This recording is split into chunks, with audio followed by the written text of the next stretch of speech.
if you haven't heard about Anchor, it's the easiest way to make a podcast. Let me explain. Si no has escuchado de Anchor, es la mejor manera de hacerlo. It's free. Es gratis. There is creation tools that allow you to record and edit your podcast right from your phone or computer. Es fácil. Desde tu computadora tú lo puedes hacer directamente.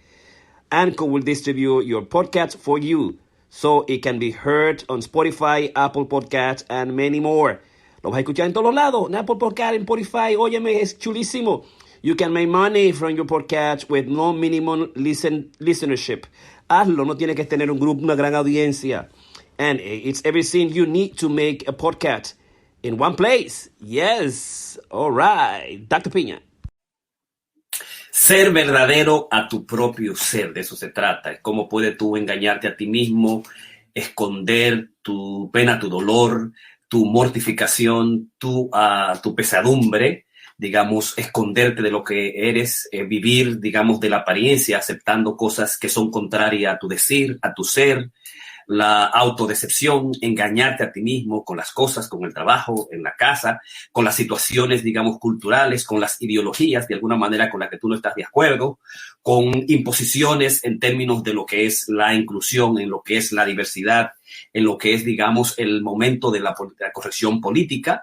Cuando tú te sientes incómodo realmente, que sufre por eso y que te afecta personalmente y vas a vivir una vida apesadumbrada de odio, de maltrato en muchas ocasiones, de resentimiento y de odio interno hacia ti mismo y hacia los demás. De eso se trata, digamos, la regla número 5 del doctor Jordan Peterson. La regla número 5 es do what you hate. No hagas lo que odies, es el elemento fundamental. Nosotros hemos trabajado todas las reglas, regla 1, 2, 3, 4, 5. Hoy vamos a trabajar las aplicaciones de esta regla y al mismo tiempo vinculado a lo que es la vida no vivida, que nosotros hemos comenzado al principio. La vida no vivida es aquella vida que nosotros tenemos entre nosotros, que están ahí, que está en nuestro corazón, que no hemos podido realizar, que se debe mucho a la psicología creativa y que tiene que ver mucho con la resistencia, con las partes internas que nos impiden a nosotros ese deseo de muerte que te dice no haga nada, ahora no, después no te inscribas para la clase, no te vaya a correr, no haga el maratón, no haga la conversación con tu esposa, no te vayas para Santo Domingo, no te vayas para Europa, no coge el curso, no te haga doctor, no te vayas para la universidad. Todas esas vainas internas que nosotros tenemos que nos dicen no, a lo que está en nuestro corazón nosotros queremos realizar continuamente. De eso se trata, digamos, la regla número 5. No hagas lo que odies y al mismo tiempo la vida no vivida es como nosotros podemos hacer la vida que queremos hacer en cualquier momento. La vida número 4 vimos cómo Abraham lo pudo lograr a los 75 años. Como Peter Pan se quedó muchacho sin crecer, sin tomar las responsabilidades necesarias, digamos como matrimonio, casarse, trabajar, enfrentar al dragón, al capitán Garfio, y como Pinocho pudo rescatar al hombre que somos, al padre que somos, con todos los elementos del papá que nos hizo a nosotros, que fue fuerte, que creó inventos, creaciones, todas esas dimensiones, esa filosofía que absolutamente forma nuestra personalidad. La vamos a descubrir, la hemos estado trabajando en lo que son las reglas, más reglas para vivir, más allá del orden. Más allá del orden está la patología, está el caos, y cómo desde ese caos reconocerlo y al mismo tiempo atravesarnos y hacernos mucho mejor. Y fundamentalmente, cómo nosotros podemos enfrentarnos a nosotros mismos. Señores, estoy entrenando unos audífonos, no sé cómo está el asunto por ahí, el sonido, como una ocasión que yo digo un Master Talk, un Meta Talk, lo di y el Meta Talk completo salió sin sonido. Déjame ver cómo está el asunto. Sí. Aquí. Ok, aquí está el sonido. Perfecto. Aquí está el Metatalk, el Masterclass número 254 que hemos realizado nosotros en la pandemia con Coronavirus Creativo. Vamos a hablar de esas cosas del doctor Peterson y vamos a hablar del doctor Peterson y su libro y vamos a hablar de la regla número 5. Ya tú sabes que es importante para nosotros que tú estudies a este autor importante. Ya nosotros también estudiamos en mis grupos de hombres, cientos de hombres que tengo años, desde 2014, 15, 16, 17, 18, he trabajado con hombres. Este es 12 reglas para vivir, del psicólogo, psicoterapista, psicoanalista junguiano, un filósofo importante que toma las concepciones de la ideología, las concepciones sobre todo de la vida de experiencia, la vida dinámica, de la mitología, en la filosofía y la psicología desde su experiencia personal para traernos cosas importantes que podemos nosotros, hombres y mujeres, utilizar. Entonces, esos son los 2 libros y este es el que estamos trabajando ahora. Ya tú sabes que su tercer libro, que estoy ahora mismo estudiando fuertemente, es Mapa de Sentido, la arquitectura de las creencias de nuestros valores, de our belief, de lo que nosotros creemos, ¿verdad? Este es Jordan Peterson. Es un libro absolutamente muy profundo. Lo estoy trabajando poco a poco. Es un libro de 1999, pero es absolutamente importante porque así podemos entender cada una de las reglas. Pero también estamos trayendo algunos libros como Myth and Meaning in Jordan Peterson, el sentido y el mito en Jordan Peterson, la importancia que tiene, digamos, los mitos para Jordan Peterson. Por eso tú vas a utilizar y vas a encontrar toda la mitología de la literatura, de la cultura nuestra, de la cultura cinematografía, de la filosofía, fundamentalmente la filosofía Nietzsche, de psicoanálisis, más que Freud, va a ser Jung. Y la mitología de todas las enseñanzas de la Biblia lo utiliza y por eso, digamos, es un texto para confrontarlo, para estudiarlo, para, digamos, trabajarlo mejor. Y también tenemos el Mesías salvaje, cómo Jordan Peterson está salvando la civilización del Western Civilization, del oeste, nuestra civilización. Ese es Jordan Peterson, un libro importante. Hay otro libro que me viene por ahí en camino para entenderlo, para comprenderlo. Es un psicoanalista, un psicólogo como yo, es un psicoanalista como yo, soy lacaniano, más moderno que él, critica a los postmodernos, modernistas, critica a Michel Foucault, critica a Derrida, le acaba al maestro mío en la New School, pero bueno, los queremos por las informaciones y las enseñanzas que nos presenta. Así que ya tú sabes. Recuérdate que nosotros estamos y creamos, Karina Rieke y Ramón Blandino tiene la tarde libre, la noche libre hoy. Yo voy a estar solo como todos los miércoles y los martes. Debes utilizar tu tapaboca siempre donde quiera que vaya. Distánciate, 6 pies de distancia. Hay un recrudecimiento del virus en las últimas semanas. Unos 3,000 y pico están muriendo por día. Se espera unos 33,000 para el 14, dice la Rochela Weleski, que es la directora del Centro de Control de Enfermedades Infectocontagiosas, y estamos muy preocupados. A pesar de que existe la vacuna, pero la vacuna solamente lleva 171 millones de vacunados, son muchas, pero representa un 19%. Y nosotros tenemos que, para tener inmunidad de rebaño, herd immunity, necesitamos aproximadamente un 70% para estar más o menos salvo. O sea que el virus está ahí, está regado, y hay una variante que es la variante de Gran Bretaña, que es la B117, que está acabando, es dominante ahora mismo en parte de Europa y fundamentalmente en los Estados Unidos. Número 1, tiene que cuidarte. Así que ya tú sabes, hay 559 muertos y por eso todavía seguimos con Corona Creativo, seguimos guardados. Yo me puse mi vacuna Moderna, las 2 ya, Karina también se la puso, las 2 vacunas Moderna, nos estamos cuidando absolutamente, profundamente. Así que ya tú sabes, y estamos entonces en este año que vamos a cumplir el 17 de abril en Corona Creativos, tenemos 30,000, tenemos 30,000 seguidores en Corona Creativos en Facebook, fundamentalmente. Queremos crecer en otras plataformas. Llegamos más o menos a unos 27,000 con los 30,000, bueno, 37,000 ahora, porque yo lo estaba sumando 37,000 directamente en los canales de Twitter, Periscopio, en YouTube y al mismo tiempo en nuestros canales en Facebook. Estamos chulísimos, nos hemos sentado a hacer el trabajo y comenzamos el podcast. Absolutamente, el podcast lo comenzamos tardío, lo comenzamos el podcast en Anchor el 6 de noviembre, o sea que todavía es corto. Y yo comencé meditaciones el 23 de marzo del año pasado. Yo tengo un año, por un año completo meditando 1 hora con Shambhala directamente a través del Zoom. Así que vamos a comenzar. Ya tú sabes. La regla número 5 es una regla que está formada por 3 componentes. Es la regla más corta y es una regla que está basada en una cliente, un paciente particular que le dio el permiso a contarla, ¿no? Y no hagas las cosas que odias. Y las cosas que odia tienen que ver definitivamente en sentido general, para una aplicación general, vas a vivir una vida más feliz, más acorde con tus creencias, con tus valores, vas a vivir una vida, digamos, llena de honestidad continuamente. No vas a impedirte engañarte a tú mismo. Siempre que tú elijas estar en una relación que tú amas, que tú estés haciendo un trabajo que tú quieras, que tú estés, digamos, aceptando reglas de las personas, que tú estás de acuerdo con ello y que tú estés dentro de la teología que tú al mismo tiempo asumas. Ese es, digamos, el elemento fundamental. Que cuán difícil es vivir, estar en una sociedad, en una cultura donde los valores, las imposiciones de esa misma cultura,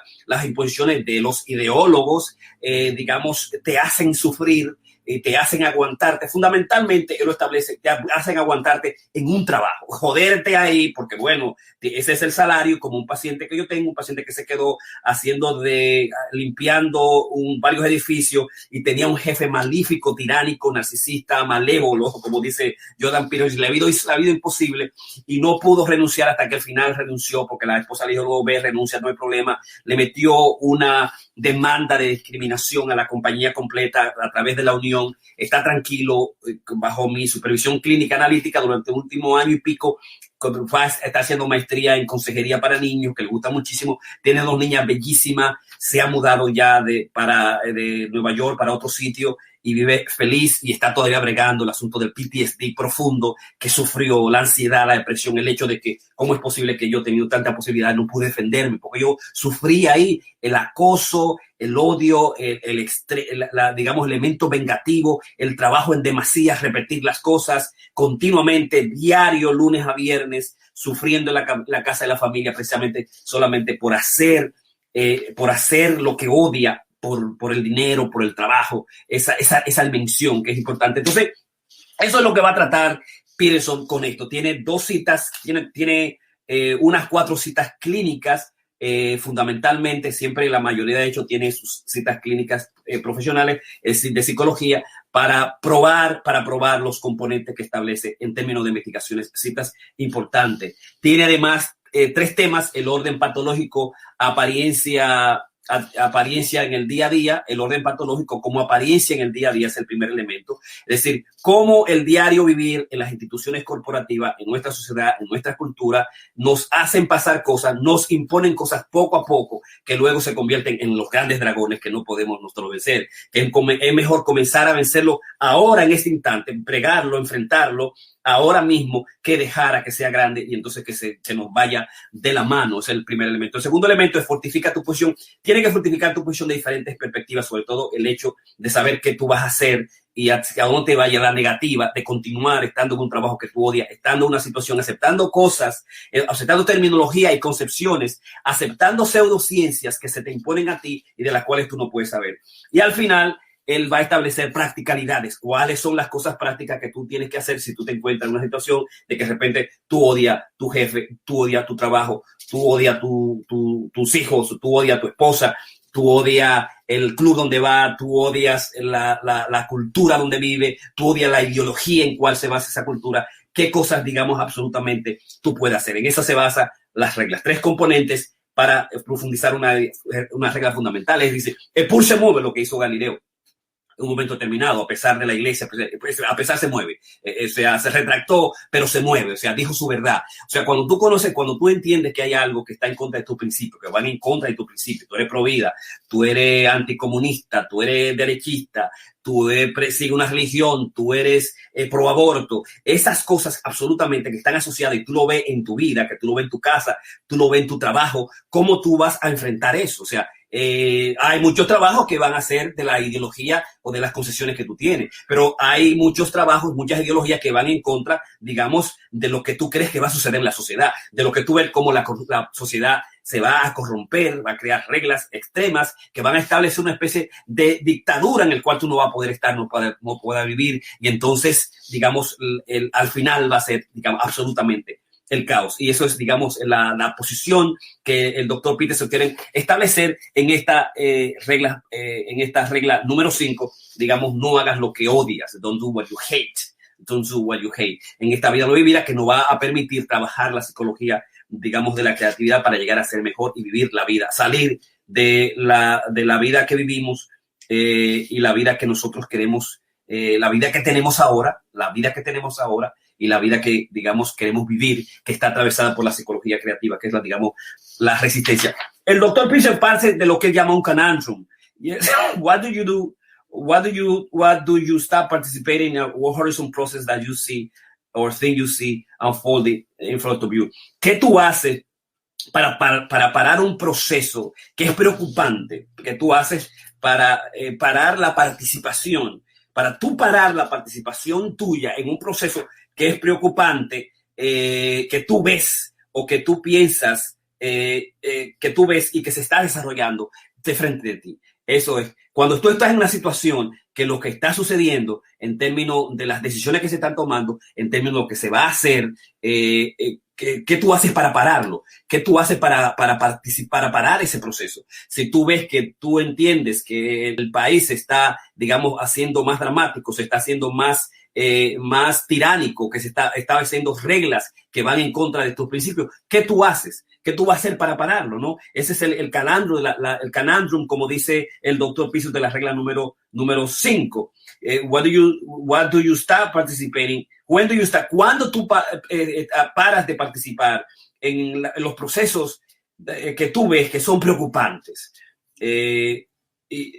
Y que tú estás viendo, que tú estás pensando que van a ser preocupantes y que se están desarrollando exactamente enfrente de ti. Ese es más o menos el caso. Y luego tú vas a ver que se van a complicar de alguna manera, ¿no? Como si tú estés en el Trujillo y tú ves que Trujillo está matando los que está discriminando a los haitianos y que después lo mata.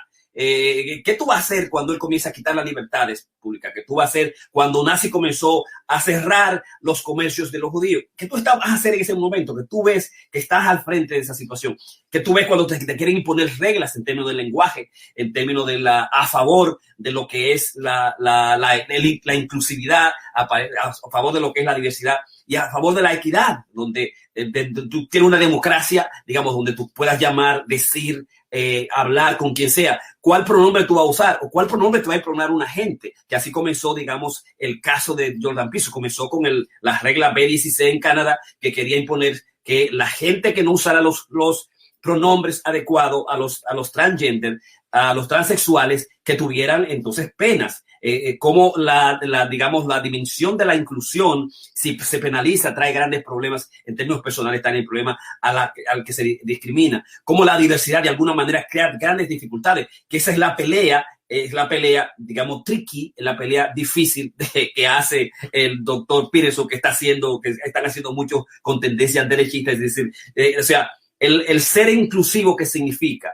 La diversidad, ¿qué significa? Y la equidad, ¿qué significación tiene si no viene del aspecto de la jerarquía que impone los valores y la competencia, más allá, digamos, de dar cuotas o de dar, digamos, beneficios a que no tienen una competencia? Pero al mismo tiempo nosotros vemos que existe la discriminación por raza, discriminación por género, discriminación por el lenguaje, discriminación, digamos, por tu condición social, económica, que son absolutamente importantes. O sea, no es el último elemento la economía, no es el último elemento la raza, no es el último elemento, digamos, el género para determinar quién tú eres, pero sí tiene un aspecto importante. Entonces, la cuestionante es las limitantes que la regla social, la cultura, que la ideología desde las universidades y desde el estamentos sociales y culturales, desde los aspectos corporativos y de los departamentos de recursos humanos te van a imponer a ti en términos de ser más inclusivo, ser más diverso, ser más equidad, aunque nosotros sabemos la gran dificultad y los problemas que tiene de la discriminación. Entonces hay que crear esos programas particulares.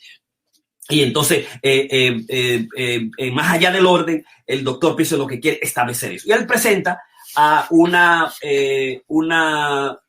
su paciente que trabaja en una corporación gigante y que se encontró con una constante barricada de idiosincrasias en términos del concepto flip chart, ¿verdad? Que es aquel cuando nosotros, ese trípode de papel grande en la que nosotros escribimos, que se llama flip charts.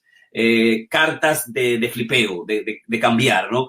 Pero el hecho de que flip chart tiene que ver con filipino y era una manera derogativa que se le utilizaban a los filipinos, el departamento comenzó a eliminar la palabra flip chart, comenzó a cuestionar la palabra para buscar la palabra adecuada. En este caso pusieron writing block, un bloque de escribir, o al final un easel pad, que es un caballete de de paquetes de notas, un caballete de notas que tiene un poquito más para eliminar el concepto de flip chart. Nosotros tenemos el mismo asunto de todas, todos y todes, y tenemos el asunto de latinos, latinas y latinex, ¿no? Y tenemos el asunto que no dice Peterson, o sea que, por ejemplo, al final se comenzó utilizando writing block y se dejó por ISO, pad, ¿verdad? Pero no se ha eliminado las palabras flip-flop, flippen, flip-flops, flippers, que tienen unas connotaciones más discriminatorias, más derogativas que la misma, digamos, de lo que es el chart, flip charts. Y al mismo tiempo, no solamente se tiene que ver con el lenguaje, utilizar esas palabras porque son derogativas, sino esas palabras como, por ejemplo, una comunidad hipersensitiva como la de nosotros, como Blackboard, por el hecho de que Blackboard, aunque es negro, el Blackboard, la pizarra negra, no debe quitar todo lo que sea negro porque tiene una referencia al esclavismo, o con Master Key, porque tenía que el Master Key o llave maestra por el hecho de que está asociada a los amos y los esclavos. O sea, esa es la discriminación hipersensitiva de la corrección, de la corrección política, de la hipersensibilidad de los discursos, de la lingüística y muchas de las palabras a los cuales no han sido aceptadas por la lengua, por la Academia de la Lengua. Es imposible, va a eliminar, digamos, la libre expresión al mismo tiempo y la libertad del escritor de utilizarla en un momento determinado. O sea, como hay libros, por ejemplo, que se están, libros, películas, también películas, literatura, novelas que se están eliminando simplemente porque el autor era racista en una época, o ustedes saben el asunto de las estatuas de Columbus, que bueno, sabemos quién era Colombo, bueno, va a descojonar el tipo, porque el tipo lo que hizo fue un exterminio completo de nuestra raza. Vamos a sacarlo del camino, no importa lo que haya en el futuro. Entonces, todas esas dimensiones que de alguna manera te dicen hacia dónde va la cultura, hacia dónde va el lenguaje, hacia dónde va nuestra intención, digamos, de comunicarnos abiertamente con los demás. ¿Hasta cuándo discrimina el lenguaje? ¿Hasta cuándo es, es insultante? Y lo es absolutamente el lenguaje. ¿Hasta cuándo vamos a tener los límites de lo que es el discurso de odio y el discurso, digamos, abierto, creativo? ¿Cuáles son absolutamente los límites que vamos a tener para comunicarnos los hombres y las mujeres y para comunicarnos en una sociedad actual democrática como la nuestra? Ese es, digamos, el punto clave que ella quiere establecer. Entonces, se envió mandándosele reuniones continuas para discutir cuál va a ser la forma, cuáles van a ser las palabras que se van a utilizar para sustituir, digamos, la palabra Master Key, Flip Charts y la palabra que se va a utilizar para Blackboard, ¿verdad? Pizarra negra, la llave maestra y lo que es, digamos, el Flip Charts o el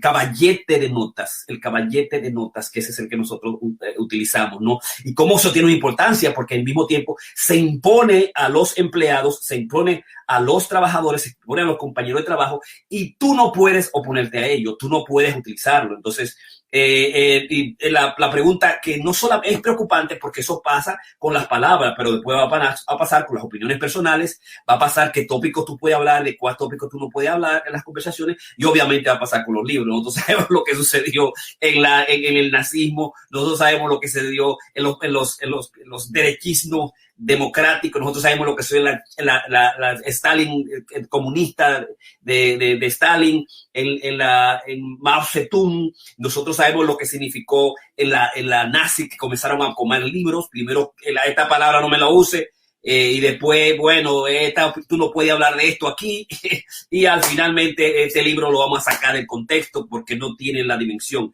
Entonces, el peligro que supone, ella venía de un partido de Albania, que era un partido que estaba hecho de una bloque, digamos, comunista, y lo que ella pudo hacer es que callarse la boca, pero esto le creó grandes sufrimientos personales en términos, porque ella viene de un país comunista y sabe cómo la restricción del discurso, cómo la restricción de la vida, de la personalidad, ella lo vivió en cada vida, y lo que hizo fue, bueno, hacer charlas, a otras instituciones de las corporaciones, a ramas, para hablar, aunque no lo podía hacer en su departamento, no lo podía hacer en su trabajo, en esta corporación gigante, sí pudo hacerlo y hablar un poquito, descargarse y decir cuál es su opinión. Al mismo tiempo comenzó a participar en un periódico de Albania también grande, y su posición de periodista, y al mismo tiempo dar sus charlas, pusieron, aunque no le daba mucho dinero, pero pudo ella, digamos, enfrentar la dimensión de Polonio, y es el hecho de que su verdadero, no es a tu propio ser verdadero, sé verdadero a tu propio ser, como dice Polonio, que es una cita que utiliza de Hamlet, de Shakespeare, en el libro. Sé verdadero a tu propio ser. Entonces, la manera de ser verdadero a su propio ser es, digamos, aunque estaba en juego su trabajo, ella pudo hacerlo en la cultura, puso en el periodismo, y al mismo tiempo fue en contra de la pseudociencia que llamaba, como los estilos de aprendizaje que imponían el hecho de que se puede aprender a través de estilos visuales, auditivos, verbales, digamos, lógicos, que hasta ahora yo tenía esa concepción.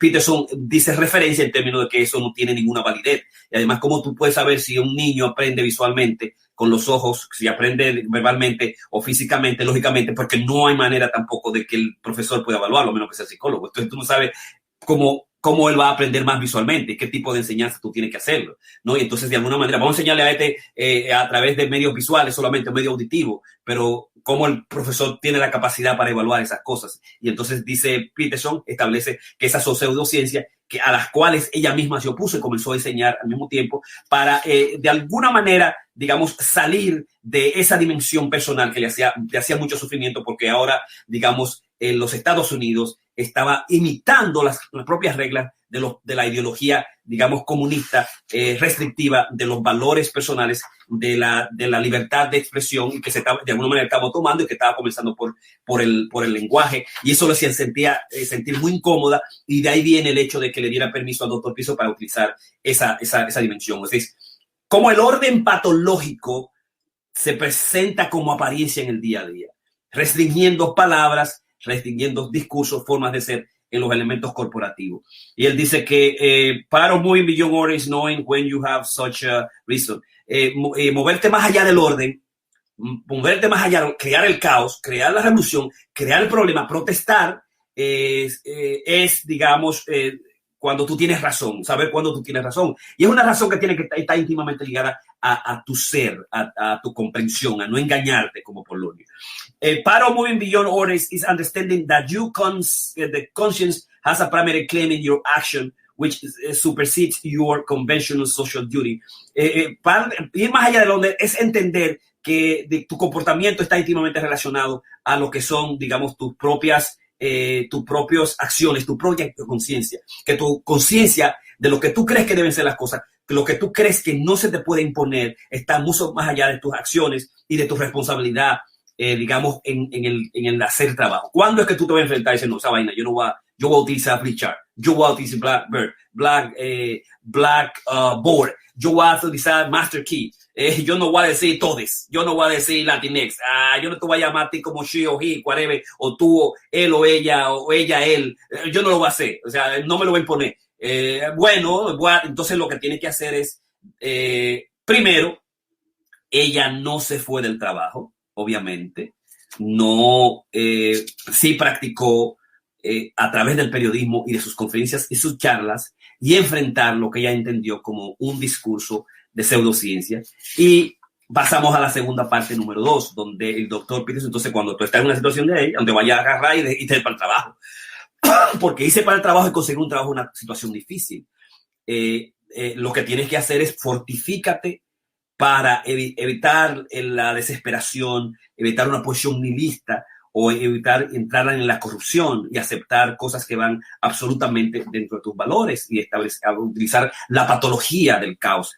Y entonces fortifica tu posición, ¿verdad? Trata de, aunque sean cosas pequeñas y que no tienen ningún significado en cualquier organización, digamos, establece un estilo importante para organizarte a ti mismo, y restablecer, encontrar tu verdad verdadera, restablecer al padre, ese padre que se enfrentó, que fue revolucionario, que hizo las acciones, que hizo lo que tenía que hacer, que es el guerrero, que es el inventor, que el que consiguió nuevos trabajos, el que pudo revolucionar y cambiar las cosas, el que hizo las transformaciones fundamentales. Es decir, fortifícate primero, no es que de repente vamos a dejar la vaina y de una postura, digamos, de desesperanza, ni ponerte una posición de desesperanza, es demasiado grande la corporación, yo no puedo hacer nada, yo tengo que comerme esta mierda, comerme mi cuarto, ir por la mañana, ir para mi casa y punto, y eso es lo que hay, o de alguna manera, digamos, la situación de lo que significa estar en el trabajo, tú tienes que establecerte, posicionarte a ti misma, establecer, digamos, una estrategia particular, meditar en torno, perdón, de cuál va a ser tu próximo paso. Eso es el llamado que hace Peterson, esa parte que tú tienes que fortificarte. Yo no estoy de acuerdo con lo que está sucediendo, yo no estoy de acuerdo con esta vaina. Yo tengo que en cualquier momento, para bienestar mío y tranquilidad mía personal, que va en contra de mis creencias, esta vaina va a comenzar difícil. Yo voy a prepararme para irme, yo voy a prepararme para transformar, para crear un discurso.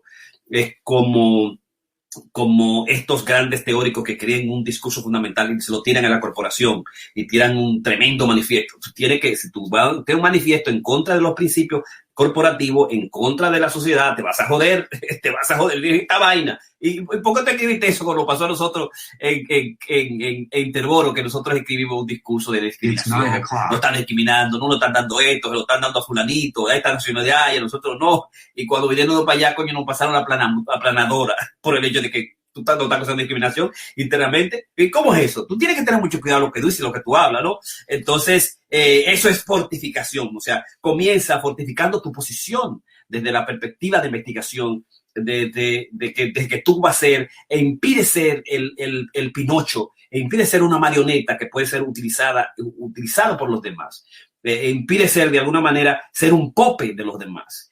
No te encuentres, no te pongas en una posición de desesperanza.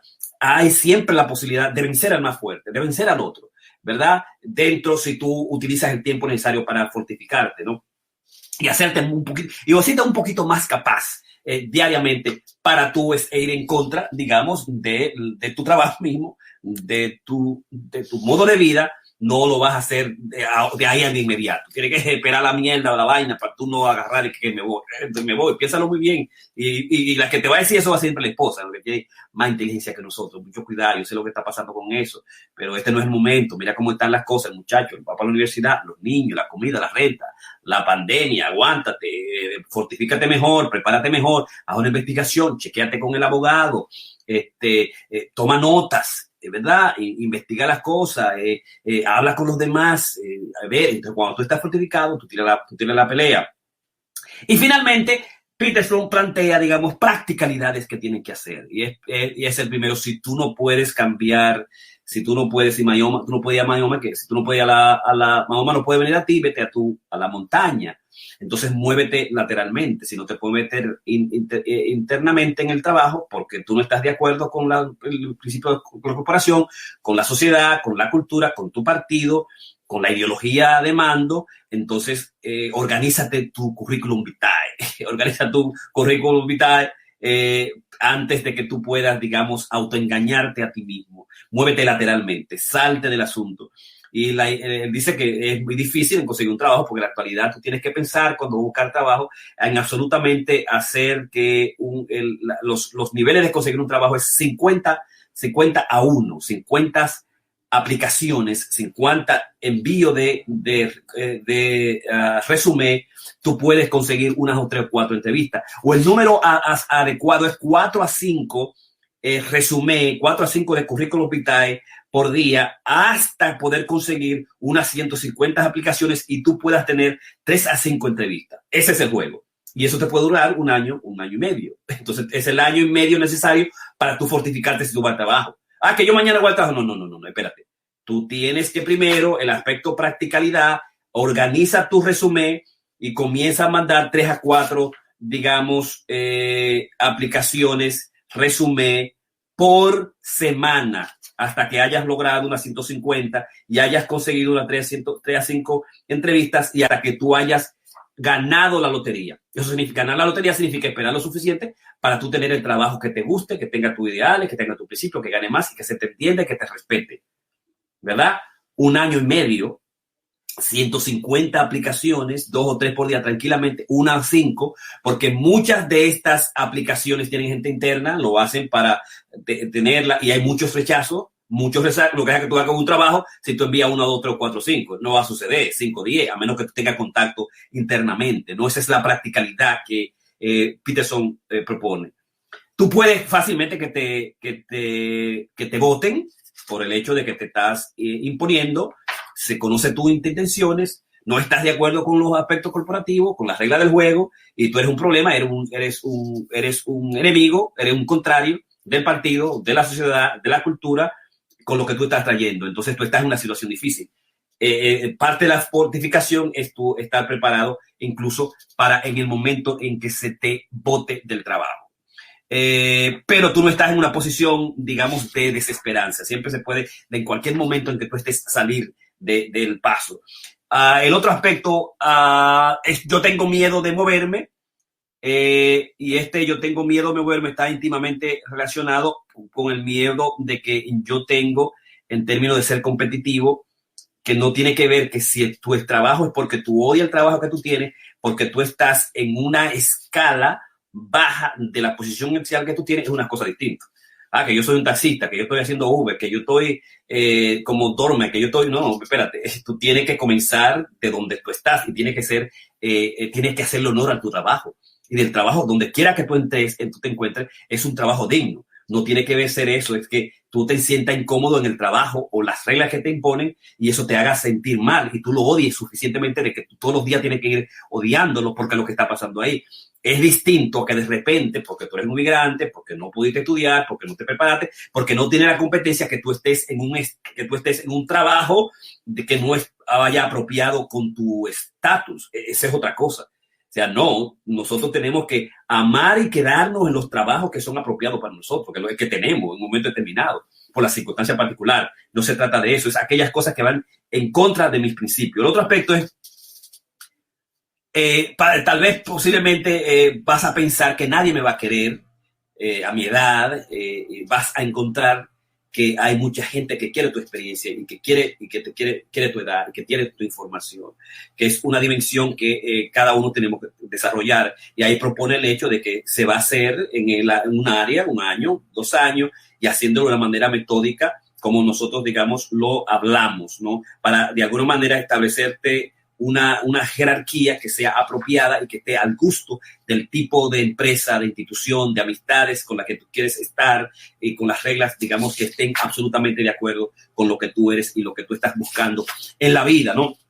Y él termina diciendo que hay que evitar el resentimiento generalizado que puede venir por el hecho de ser ingrato, de no aceptar el lugar que nos corresponde cuando comenzamos en un trabajo, en principio, bajo nuestras capacidades, nuestras experiencias limitadas, y no aceptar la posición, digamos, del tonto y a tomar una actitud arrogante en el hecho de no aceptar que el tonto es aquel que vive de la aldota ignorancia, que se queda para aprender y que cada uno de nosotros alguna vez fuimos el tonto, el imbécil, el que no sabe, el que toma lo necesario para crecer en la escala, en los trabajos. Ese tipo no sabe, no hace nada, pero tú sabes que tú sabes y tú sabes que tú estás preparando. Tú sabes que tú estás haciendo una maestría, pero tú no puedes ser el jefe, pues si tú hiciste la maestría te va a joder, te va a botar. Es el que se hace el tonto mientras se prepara adecuadamente, inteligentemente, porque no tiene las habilidades, no tiene la certificación, no tiene la licencia necesaria para asumir la posición que tú ves que tú puedes hacer, ¿no? Que es distinto asumir una arrogancia a no estar en una actitud de ingratitud cuando tú tienes un trabajo que simplemente está al nivel de tus capacidades y tú no quieres aceptar a eso, que es distinto al rechazo, digamos, a la irritación que se entiende por por rechazar la conciencia personal, que de eso es lo que se trata el capítulo, es que no hacer las cosas que nosotros odiemos porque van en contra de nuestros principios, que van en contra de lo que nosotros somos, de nuestras creencias, porque van al mismo tiempo esas pequeñas cosas a afectar la comunidad, la corporación. Ella después salió para un trabajo que era mejor que donde estaba la corporación, pero luego le dieron layoff, la votaron por el hecho de que se cambiaron las situaciones económicas. Después supo que la institución anterior no había cambiado, que la institución en que estaba cambió un poquito, pero al final encontró el mismo discurso lingüístico inclusivo, la misma situación de inclusividad, de diversidad, de equidad, que dependiendo cómo se imponga, donde esté, siempre van a ser incómodas para alguna gente. Y yo pienso que ahí es la gran diferencia que yo tengo con el doctor Peterson en términos de el privilegio blanco del psicólogo canadiense, que es bestseller, que lo siguen hombres blancos y que lo defienden, y que absolutamente él toma una posición contraria a la equidad, a la diversidad, a la inclusividad. Y yo pienso que ahí están los límites míos. Yo me entiendo como un negro dominicano, americano, porque soy ciudadano, con hijos latinos, negros y blancos, y yo sé la diferencia, y yo quiero que se me incluya, yo quiero que no se me discrimine, y yo quiero que se acepte la diversidad, y yo quiero la mayor cantidad posible de equidad. Lo que sí estoy de acuerdo con él es que tiene que ser, no base en cuotas, sino base en tu competencia. Base, digamos, a los resultados que tú presentes de acuerdo a tu oficio, y que estoy de acuerdo con él, que tiene que ver mucho con tu inteligencia, con la capacidad de ser concienzudo, y que tiene que ver mucho con el índice coeficiente de inteligencia que tú tengas, que hay grandes problemas. A mayor que tú seas más inteligente, a mayor que tú te prepares, a mayor competencia que tú tengas, que tú trabajes más, que tú resuelvas más, que tú ganes más cuarto, y que tú puedas crecer absolutamente en igualdad de condiciones, pero con capacidades distintas. Yo quiero, digamos, que a mí se me reconozca por la experiencia que yo tengo, por la formación que yo tenga, no porque sea hombre o mujer, porque yo soy negro o blanco. No, yo no quiero eso. Yo quiero eso, que haya la posibilidad de yo competir abiertamente. Ahora, yo lo que quiero es que si yo soy hombre o mujer y esa posición tiene las mismas características, igual paga para igual trabajo. Yo estoy absolutamente de acuerdo con eso. Pero, digamos, esa es la regla número 5 en toda su extensión, discutida paso por paso, con las aplicaciones adecuadas. Y vas a encontrar, digamos, una de las citas de No hagas lo que odias, de Harlem, el príncipe de Dinamarca, de Hamlet, citado por Clark y Wright, donde utiliza la palabra de plutonio, ¿no? Trata de ser tu ser verdadero. Déjame ver si lo tengo por aquí. Déjame buscarlo acá. No engañes su verdadero arte, sé verdadero a tu propio ser. Sé verdadero a tu propio ser. A tu propio ser verdadero de Polonio. Y lo sacó de Harlem, de Hamlet. También los conceptos y estilos de aprendizaje como evidencia psicológica en la ciencia, que es la referencia al hecho de la pseudociencia de los estilos de aprendizaje de los niños en las escuelas, da una cita de que es falso. También una cita de Papadatu Pastou, The Learning Style Education Neuromyth, los estilos de educación, de aprendizaje, que es un mito neurológico, y lo que dicen los resultados de cómo los maestros no pueden identificar cuando un niño es visual, es auditivo, es táctil. No hay manera. Tú no puedes hacerlo. Entonces tú no sabes realmente por qué el niño es más visual y yo tengo que enseñar audiovisual. No hay manera el maestro no tiene esa capacidad de organización de texto, de investigación y una capacitación psicológica. Y luego hay otro ejemplo. Es decir, este capítulo, do not do what you hate, no hagas, la regla número 5, tiene 4 reglas y utiliza fundamentalmente a Harlem, a Polonio, que es la cita que tiene, y utiliza un caso clínico para presentar, digamos, el problema de la corrección política y qué debemos nosotros hacer cuando estamos frente al conundrum que el doctor Peterson establece de que cómo tú debes parar tu participación en los procesos preocupantes que tú ves y que piensas y que se están desarrollando delante de ti. Cuando tú ves el odio, cuando tú ves la discriminación, cuando tú ves las injusticias, cuando tú ves las limitaciones que comienzan por el idioma, hacia el hombre, hacia la mujer, en la misma dimensión de la misma cultura, ¿no? Cuando se te impide que tú hables abiertamente, que utilices un concepto y que comienzan a hacerse eso continuamente. Esa es la preocupación que nosotros vemos que sucede en los países totalitarios, totalitaristas, cuando se plantean las ideologías, que en muchos países se establece desde la posición del dogma, ¿no? Esa es la pregunta y yo pienso que es el capítulo que identifica más al doctor Pires. Eso es el que él es. No lo quiso hacer desde la perspectiva de lo que va a ser el capítulo 6, que es abandona la ideología. Ese sí ya va a decir, déjate esa vaina, abandona toda ideología. La ideología es una corrupción. Él dice, la ideología está muerta, así como Dios ha muerto. Yo dije, la poesía ha muerto, él vive la metapoesía. El tigre dice, abandona la ideología. Pero eso vamos a hablar en la regla, en el próximo miércoles, en la regla número 6, abandona toda ideología. Y hoy estamos trabajando y hemos terminado el masterclass número 254, la vida no vivida, regla número 5 del libro Más allá del orden, del doctor Jordan Peterson, que estamos estudiando, investigando, y no hagas lo que odias. Ya tú sabes, cuídate, bye bye, ponte máscara y vacúnate cuando tú puedas. I love you.